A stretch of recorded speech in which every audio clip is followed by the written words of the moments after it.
नमस्कार। जरा सोचिए, क्या हो अगर किसी की बचत जो बैंक में बस पड़ी है वो एक खूबसूरत फलते फूलते धन के बाग में तब्दील हो जाए। चलिए आज इसी बारे में बात करते हैं और पता लगाते हैं कि ये कैसे मुमकिन है। और ये सवाल ना बहुत ज़रूरी है। अक्सर ऐसा होता है कि लोगों का पैसा बैंक में पड़ा रहता है। हाँ, सेफ है, सुरक्षित है, पर वो बढ़ नहीं रहा होता। बस एक ही जगह ठहरा हुआ है, जैसे कोई रुका हुआ पानी। और देखिए, यहीं से हमारी आज की कहानी की शुरुआत होती है। ये कहानी है उस चुनौती को समझने की जिसे हम निष्क्रिय बचत कहते हैं, या यूं कह लें, डिब्बे में रखे बीज की कहानी। तो मिलिए अर्जुन और मीरा से। दोनों ही बहुत मेहनती हैं। हर महीने अपनी कमाई का एक हिस्सा वो बचाते भी थे। लेकिन वो करते क्या थे? उस बचत को एक ट्रेडिशनल सेविंग्स अकाउंट में डाल देते थे, बिल्कुल वैसे ही जैसे कोई अपने बीजों को एक स्टील के डिब्बे में बंद करके रख दे। अब बीज सुरक्षित तो थे, पर उग नहीं रहे थे।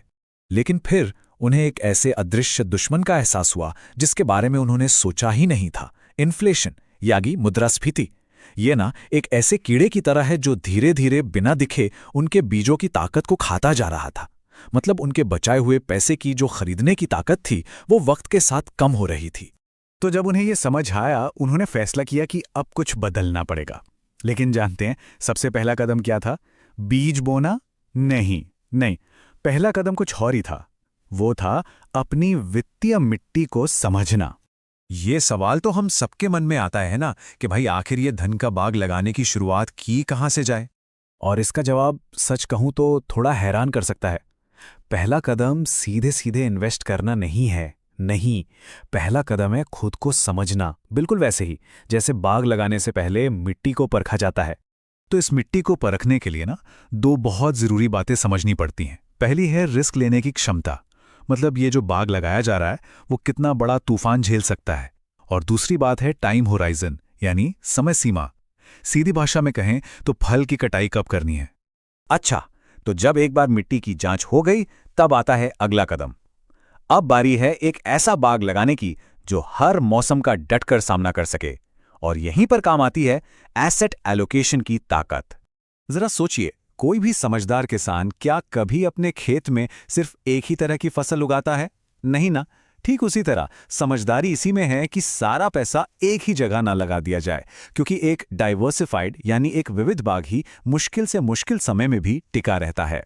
इसको ऐसे समझते हैं, कुछ निवेश होते हैं बांस के पेड़ की तरह, मजबूत, स्थिर, शॉर्ट टर्म गोल्स के लिए बढ़िया। इन्हें कहते हैं डेट ओरिएंटेड फंड्स। वहीं दूसरे निवेश होते हैं एक विशाल बरगद के पेड़ की तरह, जो धीरे धीरे बढ़ते हैं लेकिन वक्त के साथ बहुत बड़े और मजबूत हो जाते हैं।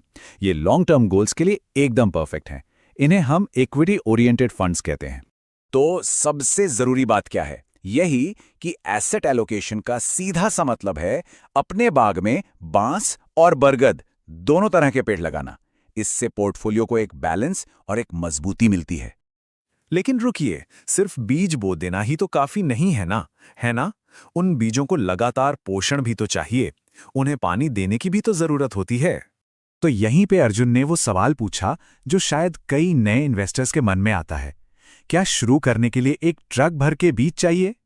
मतलब क्या शुरुआत के लिए बहुत सारे पैसे चाहिए होते हैं? और इसका जवाब ना बहुत ही सिंपल लेकिन उतना ही पावरफुल है। नहीं, एक बड़ी मोटी रकम की कोई जरूरत नहीं है। बस हर महीने एक छोटा मग पानी चाहिए। मतलब हर महीने नियमित रूप से थोड़ा थोड़ा निवेश करना होता है, ठीक वैसे ही जैसे कोई अपने पौधों को रोज थोड़ा थोड़ा पानी देता है। और इसी तरीके को कहते हैं SIP, यानी सिस्टमैटिक इन्वेस्टमेंट प्लान। ये एक ऐसा अनुशासित तरीका है जिससे हर महीने एक तय रकम अपने आप इन्वेस्ट होती रहती है, बाजार की स्थितियों की परवाह किए बिना। अब SIP का जादू क्या है पता है? ये बाजार के उतार चढ़ाव का फायदा उठाता है। सोचिए, जब बाजार नीचे होता है तो उसी तय रकम से ज्यादा पौधे यानी ज्यादा यूनिट्स खरीदे जाते हैं, और जब बाजार ऊपर होता है तो उतने ही पैसों में कम पौधे आते हैं। इससे होता यह है कि बाजार में कब मॉनसून आएगा या कब गर्मी होगी, इसकी चिंता करने की जरूरत ही नहीं पड़ती।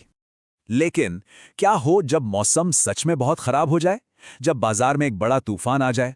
बस यहीं पर एक एक्सपर्ट, एक माली की भूमिका सबसे जरूरी हो जाती है। और कहानी में कुछ साल बाद ठीक ऐसा ही हुआ। बाजार में एक जबरदस्त तूफान आया। हर तरफ खबरें निराशा से भरी थीं। माहौल ऐसा था कि अर्जुन का मन किया कि वो अपने सारे पेड़ उखाड़कर बस भाग जाए। लेकिन तभी उनके पेशेवर माली ने, यानी उनके फाइनेंशियल एडवाइजर ने, उन्हें एक बहुत पते की बात याद दिलाई।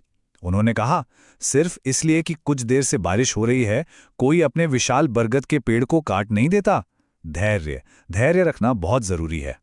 देखिए, एक म्यूचुअल फंड डिस्ट्रीब्यूटर यानी एमएफडी किसी के फाइनेंशियल गार्डन का वही प्रोफेशनल माली होता है। उसका काम ही यही है कि वो हर मौसम में, खासकर मुश्किल समय में, गाइड करे, पोर्टफोलियो को रीबैलेंस करे और ये सुनिश्चित करे कि बाग के पेड़ लगातार बढ़ते रहें। तो फिर इस धैर्य और सही गाइडेंस का नतीजा क्या निकला? चलिए अब इस कहानी के सबसे अच्छे, सबसे संतोषजनक हिस्से पर चलते हैं, यानी फसल की कटाई पर। तो आज अर्जुन और मीरा के पास सिर्फ एक बैंक बैलेंस नहीं है, बल्कि एक पूरा का पूरा लहलहाता धन का बाग है। उनकी बेटी के यूनिवर्सिटी की पढ़ाई उनके शिक्षा के पेड़ से मिले फलों से हो रही है। वो अपने विशाल बरगद के पेड़ की ठंडी छांव में एक सुकून भरे रिटायरमेंट की प्लानिंग कर रहे हैं। और ये सब कुछ उन छोटे छोटे बीजों से मुमकिन हुआ जो उन्होंने सब्र और लगन से लगातार बोए थे। तो ये पूरी कहानी जानने के बाद सवाल अब ये उठता है कि अपने भविष्य के बाग के लिए आज कौन से बीज बोए जाएंगे?